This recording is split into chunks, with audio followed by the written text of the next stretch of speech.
जी और जी फिर साहिल साहब से भी इसका जवाब लेते हैं। अस्सलाम वालेकुम है जी, कौन साहब है, कहाँ से हमारे साथ इस वक्त? जी अस्सलाम वालेकुम। मेरा नाम इरफान है, मैं लाहौर से बात कर रहा हूँ। जी इरफान साहब, रमज़ान का समा में आपको खुश आमदीद कहते हैं। जी फरमाइए क्या बहुत कहना शुक्रिया। चाहते हैं। मेरा साहिल साहब से और मौलाना साहब से बड़ा सादा सा सवाल है कि शादी को आसान कैसे बनाया जा सकता है। आजकल जब इतने महंगे महंगे वेडिंग हॉल्स हैं और लाखों करोड़ों रुपया खर्च होता है शादियों पे, तो शादी को आसान कैसे बनाया जा सकता है, जबकि इसके लिए कोई मुहिम शुरू करनी पड़ेगी पाकिस्तानी माशरे में। और ख़ास तौर पे साहिल साहिल भाई इस बात का जवाब दें कि कैसे ये सोशल बैरियर, ये टैबू जो ब्रेक हो सकता है और इसके लिए किसको कदम उठाना पड़ेगा। बहुत शुक्रिया। बहुत शुक्रिया जी, आपका सवाल था आपका लाहौर से। साहिल साहब, आपने सवाल सुन लिया है? जी हाँ, आपको आवाज आ रही है? जी जी बिल्कुल सुन रहे हैं, फरमाइए। बेटा, कदम तो आदमी को उठाना पड़ेगा। मुआशरा असल में आदमी के कंधों पे खड़ा हुआ है, याद रखिएगा।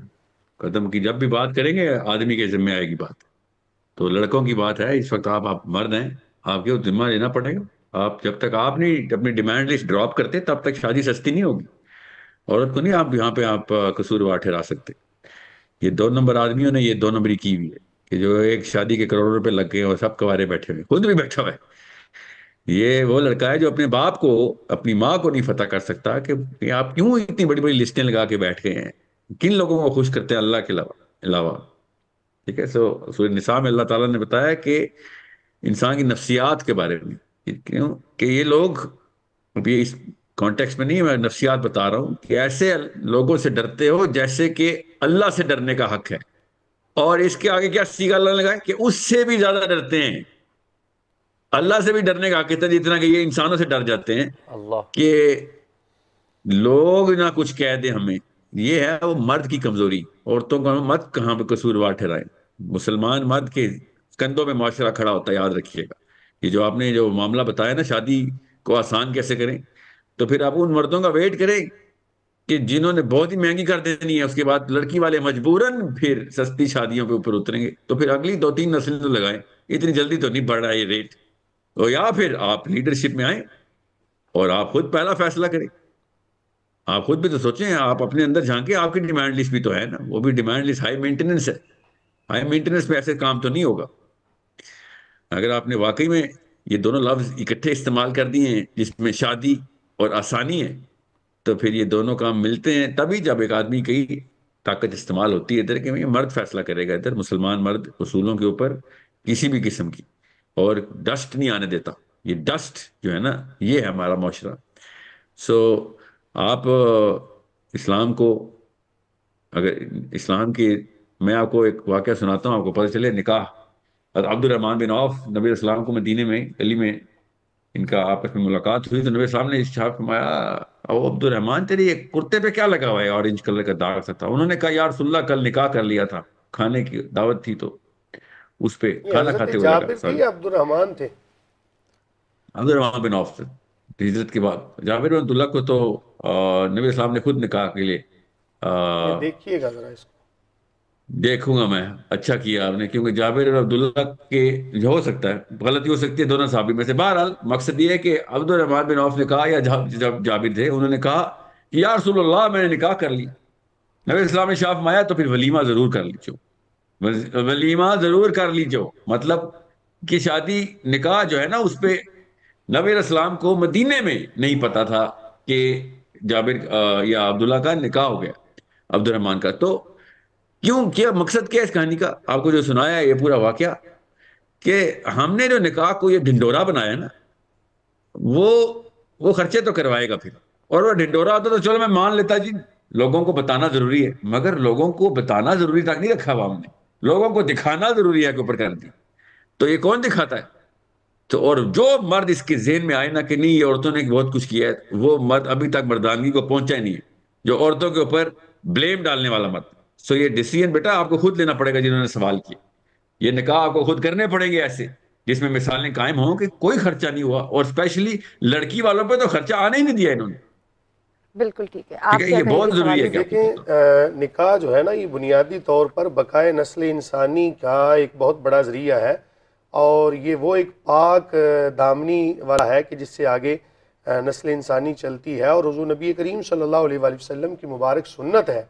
सबसे बढ़ के ये बात हमारे पेश नज़र होनी चाहिए करीम आका अलैहिस्सलातु वस्सलाम ने फरमाया सबसे बढ़ के बरकत वाला निकाह वो होता है जिसके अंदर ख़र्चा कम हो।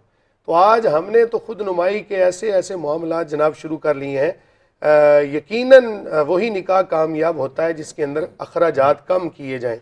और मैं इत्तफाक करता हूँ इस बात से कि लड़की वालों के ऊपर बिल्कुल बोझ नहीं होना चाहिए। और यार एक बंदे ने अपने जिगर का टुकड़ा तुम्हें दे दिया, किस बंदे के ये उसकी हिम्मत देखो कि उसने अपने जिगर का टुकड़ा जो है वो तुम्हारे साथ चला दिया। इससे बढ़ के जो लोग फरमाइशें करते हैं, मुझे तो तुफ आती है उन बंदों के ऊपर कि जो जहेज़ की डिमांड कर रहे होते हैं, जो जेवरात की डिमांड कर रहे होते हैं। ऐसा लग रहा होता है कि जैसे अल्लाह ताला मुआफ़ फरमाए कि एक अपनी बेटी भी दे रहा है साथ, और साथ आपको जनाब वो पूरी की पूरी प्रॉपर्टी दे रहा है। ये तालीमात इस्लामिया के बिल्कुल ख़िलाफ़ है। उसूल याद रखें हमारे नाज़रीन और सामीन, और जिस बंदे ने सवाल किया था कि जिस मुआशरे के अंदर निकाह जो है वो मुश्किल होता है वहाँ पर ज़िना आसान होता है। और हमें ये चाहिए कि निकाह को आसान करें। निकाह के अंदर क्या चीज़ें हैं? हक महर है, इसके अलावा जनाब वो वलीमा है। वलीमा नबी करीम सल्लल्लाहु अलैहि वसल्लम ने फरमाया कि वलीमा करो चाहे वो एक बकरी ही क्यों ना हो। तो इसलिए इन तमाम चीज़ों को इस्लामिक पॉइंट ऑफ व्यूज़ को सामने रखते हुए अगर हम अपनी ज़िंदगियों को गुजारेंगे तो यकीनन मुआशरे के अंदर जनाब हुस्न आएगा और मुआशरे के अंदर आसानी वाले मामलात होंगे। जब हम ये कहते हैं ना फलां बंदे ने निकाह किया था, हमने उससे बढ़ के निकाह करना है हमने। और साहिल भाई ये बात भी आपके गोशगुजार कर दूं कि नबी करीम सल्लल्लाहु अलैहि वसल्लम का वो फरमान कि निकाह का ऐलान करो, इसके अंदर भी हिकमत ये है कि जब ऐलान किया जाता है ना तो तब पता चल जाता है पूरे मुआशरे को कि ये लड़की और ये लड़का इनका आपस में निकाह हो चुका है। अब किसी जगह पर भी अलहदा नजर आए तो कोई इनके हवाले से जनाब कोई बदगुमानी का शिकार ना हो। रसूलुल्लाह सल्लल्लाहु अलैहि वसल्लम आपको इस वजह से वो सहाबी जो थे ना उन्होंने नहीं बताया कि उन्होंने निकाह किया था एक ऐसी खातून से कि जिसकी उम्र ज़्यादा थी, जिसको आम ज़ुबान में शरीयत की ज़ुबान में सैयबा कहते हैं। तो इस वजह से एक शर्माते हुए रसूलुल्लाह सल्लल्लाहु अलैहि वसल्लम को नहीं बताया और उनके जो किसी जगह पर कोई रंग लगा हुआ था, तो ये असल में रीज़न थी। तो इन तमाम चीज़ों को जब हम देखते हैं ना तो हमें ये सबक मिलता है कि मुआशरे के अंदर हमें चाहिए ऐलान करें, कॉलर ले लें, सादगी के साथ करना चाहिए और यही सबक है। लेकिन ये कहते पाकिस्तान में आपको हर जगह पर ये सुनने को मिलता होगा, उलमा से भी जो मुकर्रर हजरात हैं उनसे भी जो तहरीर का काम करते हैं, उनसे जो तकरीर का काम करते हैं उनसे, लेकिन ये सिर्फ कहने की हद तक बातें हैं। जब अमल की बात आती है उस सबके आंख और कान बंद हो जाते हैं। उस वक्त ये बिल्कुल कानों में रुई होती है और जुबान गुन बोलता नहीं है उसके ऊपर। ये कहने की बातें, लेकिन यहाँ से ये पैगाम जरूर जा रहा है, बिल्कुल जा रहा है। कॉलर से भी बात करते हैं। अस्सलाम वालेकुम जी, कौन साहब है, कहाँ से? वालेकुम अस्सलाम, मैं नीलम बात कर रही हूँ इस्लामाबाद से। जी मोहतरमा। अच्छा, मेरा सवाल ये था कि एक सैयद कास्ट की लड़की जो है वो आउट ऑफ कास्ट शादी करना चाहे तो वो कर सकती है? क्योंकि हमारी फैमिली में अलाउड नहीं है और मैं किसी को पसंद करती हूँ, तो इसके ऊपर आप अगर थोड़ा सा बता दें। ठीक है। एक सैयदा हैं और वो चाहती हैं कि उनका निकाह किसी और ज़ात के अगर किसी लड़के से हो जाए। साहिल साहब, आपने सवाल सुना है जी? आपको आवाज आ रही? मैंने सुना है जी, मुझे पूरा नहीं सुन सका क्योंकि मुझे बताया कि वो लड़की लड़की किसी और से शादी करना चाहती है और अबू उसका कबीला सैयद हैं और वो किसी और सादात से। तो इसके लिए सवाल क्या है कि वो क्या सैयद घराने से बाहर शादी कर सकती है? एक लड़की का सवाल है कि वो किसी को पसंद करती है लेकिन वो जो खुद है लड़की वो सैयद है, तो क्या वो सैयद कास्ट से बाहर शादी कर सकती है? ये कोई इस्लाम का असूल तो नहीं है कि वो कहाँ गए। तो खैर इस पे तो कोई हद नहीं लगी हुई कि सैयद में ही शादी करें। मेरी अपनी प्रेफरेंस यही होती है कि हम अपने कफू में शादी करें। अल्लाह ताला ने कफू का कहा है, बस खातून को बता दें। ये माशरती लेवल के ऊपर इस्लाम वाहिद दीन है जिसने ये कंपार्टमेंट इंट्रोड्यूस किया, रिकग्नाइज किया कि अपने कफू में शादी करना अपने जैसों में। इसका ये मतलब होता है कि जी कुफ में का मतलब है कि आप अपने कंपार्टमेंट से बाहर जाएंगी या ऊपर जाएंगी या नीचे जाएंगी तो फिर आपको वो वाली दिक्कत आएगी जो फिर बाद में फिर आप पछताएंगे कि या तो सोशियो इकोनॉमिक लेवल के ऊपर या सोशियो मेंटल लेवल के ऊपर या किसी भी लेवल के ऊपर। ये देख लीजिएगा। साहिल साहब, जहेज की बात हो रही थी, मुफ्ती साहब ने जहेज का भी जिक्र किया, तो इस हवाले से आप क्या अपना कमेंट देंगे? कि जहेज, मुझे बताएं क्या जहेज नहीं होना जहेज चाहिए, का होना जो चाहिए, क्या कल्चर है सवाल है? शादी पे, औरत खुद तो जाती है रुखसतों के, लेकिन साथ बहुत ज्यादा मैक्सिमम क्वांटिटी में जो जहेज जाता है, तो उसके हवाले से आप क्या बात करेंगे? ये जो एक नॉर्म देखिए डेवलप हुआ है दो, सोसाइटी में। देखिए मैं सिर्फ आदमी को, जहेज का जिम्मेदार आदमी, औरत नहीं है, याद रखिएगा। ये आदमी खुद स्टैंस ले कि उसकी बीवी के डिसीजन अगर उसके माँ बाप ले रहे हैं तो वो आदमी शादी के काबिल नहीं हुआ। वो बंदा अभी तक डेवलप नहीं हुआ कि वो उसको नाउज बिल्ला, शादी तो दूर, बच्चे तो दूर, शादी नहीं होनी चाहिए उसकी। कि वो खुद डिमांड लिस्ट बना के बैठा हुआ है कि जी शायद मेरी बीवी जो है वो इतनी चीजें साथ लेके आए। तो ये क्या कर रहा है? वो क्या ये ब्लैकमेल कर रहा है ना वो, और क्या कर रहे हैं। और दूसरी तरफ वो वाले ब्लैकमेल हो भी रहे हैं। मुझे समझ नहीं आती, इतना बड़ा इंडिकेटर होता है एक लड़के के तकवा के ना होने का, उसके कैरेक्टर के ना होने का, उसके बावजूद अभी लड़की दे रहे थे उसको। हाँ, बल्कि इस तरह तो बंदा चेक कर लेना चाहिए कि उससे ये वाला सवाल पूछें, उसकी राय में अगर हल्का सा भी खम आए तो उसको कहें भैया तू अभी किसी मुसलमान औरत के लिए तो तैयार नहीं हुआ, बच्चे तो दूर की बात है। ठीक ये है बहुत मुफ्ती साहब, जरूरी है जो कि आपको सैयदा पता हो। नबी करीम सल्लल्लाहु अलैहि वसल्लम की तालीमात से जो हमें सबक मिलता है ना, करीम आका अलैहिस्सलातु वस्सलाम ने हज़रत सैयदा ज़ैनब रदी अल्लाह ताला अन्हा, उनका निकाह हज़रत ज़ैद से किया जो कि गुलाम है, जिससे हमें ये पता चलता है कि जो सादात घराने की ख़वातीन हैं उनका निकाह दूसरों से किया जा सकता है, लेकिन असर हाजिर के तकाज़ों को मद्देनज़र रखते हुए जब एक सैयदा किसी गैर सैयद से निकाह करे तो कम अज़ कम उसको कुफ़ का लिहाज करना, मेरे ख्याल से कुफ़ का लिहाज कर लेना उसके लिए बेहतर है। अब कुफ़ का मेयार क्या है कि कम अज़ कम जो लड़का है ना वो उसके या तो बराबर हो या इतना ज़्यादा नीचे ना हो कि उसके लिए आर हो। जो उलमा है उन्होंने जहाँ पर कुफ़ का तज़किरा किया है वहाँ पर उन्होंने लिखा कि कुफ़ का लिहाज करना मुस्तहब है। कुफ़ क्या होता है कि लड़का और लड़की दीनदारी के अंदर, उम्र के अंदर, हुस्न जमाल के अंदर, बाकी तमाम मामलात के अंदर कम अज़ कम उसके हम पल्ला होना चाहिए। तो मैं यहाँ पर ये ऐड करना चाहूँगा कि अगर बिलफर्ज सैयदा निकाह करना चाहती है सैयद के साथ जो कि अल्लाह ना करे फासिक हो, तो उससे बेहतर है कि सैयदा का निकाह गैर सैयद से करें जो कि मुत्तकी हो, परहेजगार हो, उनकी अजमत, उनकी शान, उनकी इफ़्फ़त और उनकी तमाम तर चीज़ों का ख्याल करने वाला हो। तो इसलिए इन तमाम चीज़ों को देखना चाहिए कि जो पाक दामनी का ख्याल करने वाला और मुत्तकी परहेजगार हो। तो बहरहाल हमें जो तसव्वुर मिलता है, ये कास्ट का तसव्वुर तो हमने खुद निकाल लिया ना।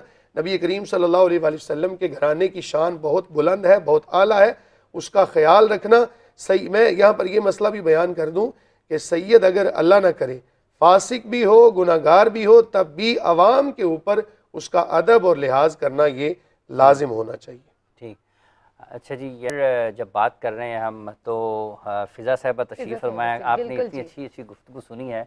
ये बुनियादी तौर पर आप ये भी समझ सकती हैं कि हम कुरान की और इस्लामी तालीमात की जो तहकीक और तफ्तीश कर रही हैं कि रमज़ान मुबारक में कुछ केसेस कम होते हैं या तहकीक तफ्तीश चलती रहती है?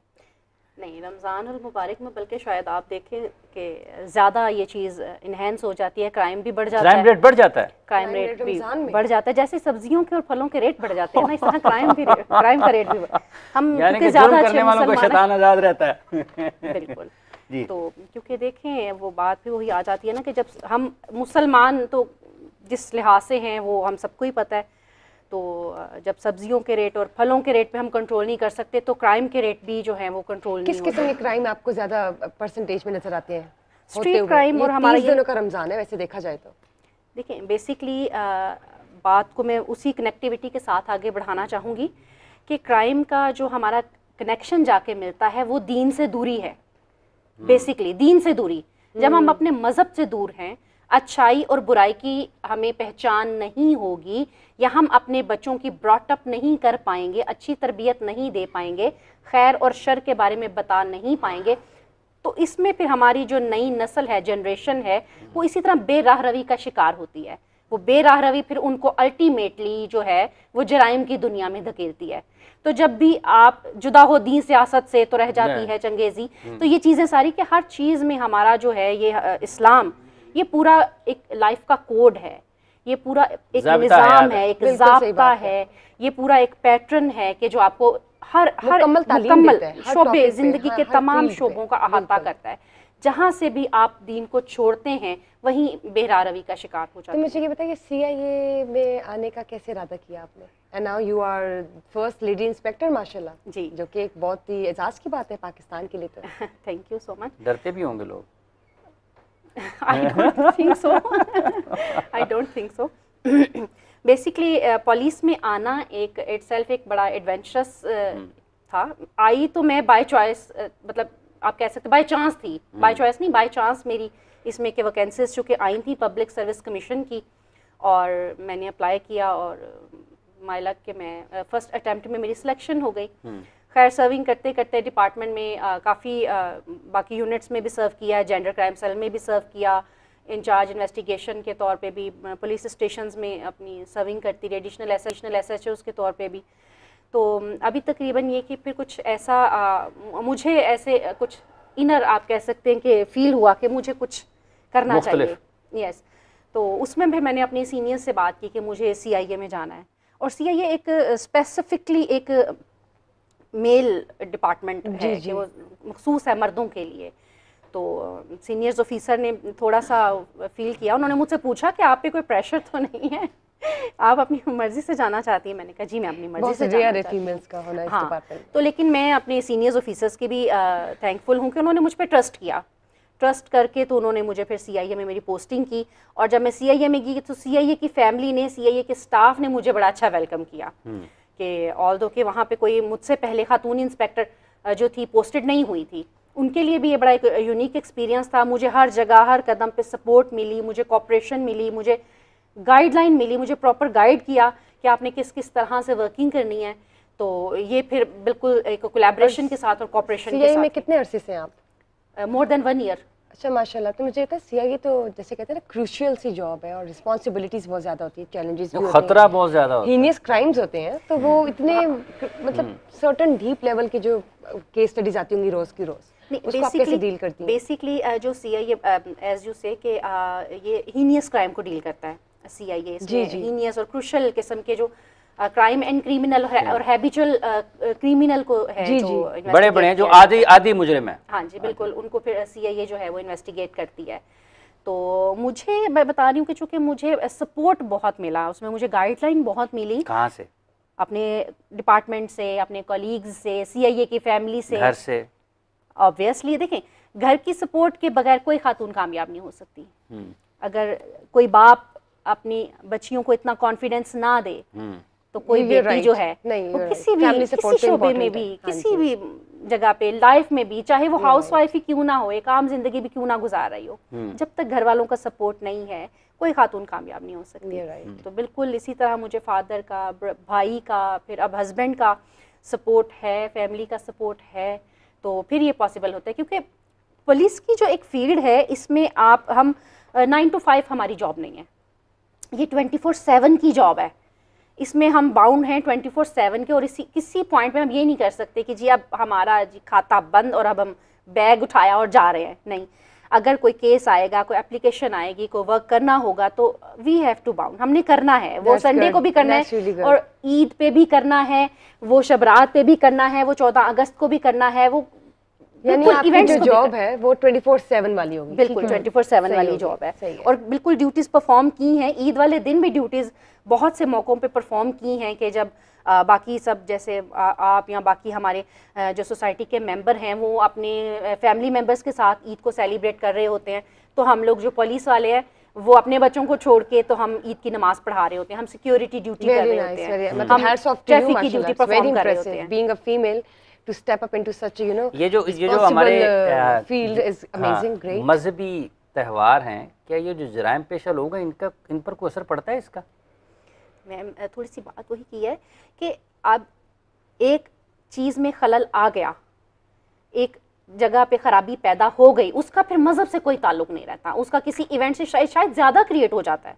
इवन ईद बिल्कुल ईद के मौकों पे क्राइम शायद ज़्यादा बढ़ जाता है, क्राइम रेट, हमारी स्नैचिंग बहुत बढ़ जाती है। अच्छा। जैसे कि वो हम स्पेशल फिर ड्यूटीज़ पुलिस की देखें ना, वो मार्केट्स में लगती हैं या स्पेशल वो पेट्रोलिंग की ड्यूटीज़ लगती हैं, क्योंकि स्नैचिंग और ये ग्रैबिंग ज़्यादा बढ़ जाती है। एक चीज़ मैं ऐड करूँगी, मुझे बताएं आप लोगों के पास तो वैसे भी क्रिमिनल रिकॉर्ड होता है, तो कभी ऐसा होता है कि वही क्रिमिनल रिपीटेडली क्राइम्स करें या कोई नए क्रिमिनल्स आपको रोज के रोज? नहीं, मोस्टली यही है कि वही फेस जो करने पड़ते हैं। रिपीटेड क्राइम जो है ना, वही क्रिमिनल जो है वो क्राइम कर और रहे वही हैं समटाइम। कुछ नए क्रिमिनल्स का भी बिल्कुल, मतलब उसमें इजाफा होता देखिए है। उनके भी ग्रुप्स हैं, उनके भी गैंग्स हैं क्रिमिनल्स के, और उनकी स्पेसिफिक अपनी ये गैंग स्पेसिफिकेशंस भी होती हैं। कैसे बनते हैं गैंग? एक से एक कैसे बनते हैं? कोई आप कैसे इसको अहाता कैसे करते हैं? जैसे कुछ लोग मिलके कारोबार करते हैं, आप समझ लें कि मिल के लोग जराइम करते हैं, और इसी एज तरह क्या से हो गैंग सकती है? कोई टीनेजर भी हो सकता है। हाँ। उनके लिए तो ये Teenager बेसिकली उनका भी कारोबार है, और बेसिकली उनके भी जैसे हमारे फ्रेंड सर्कल्स होते हैं, जी, तो जी। बेसिकली सोहबत का असर पड़ता है, if I am not wrong.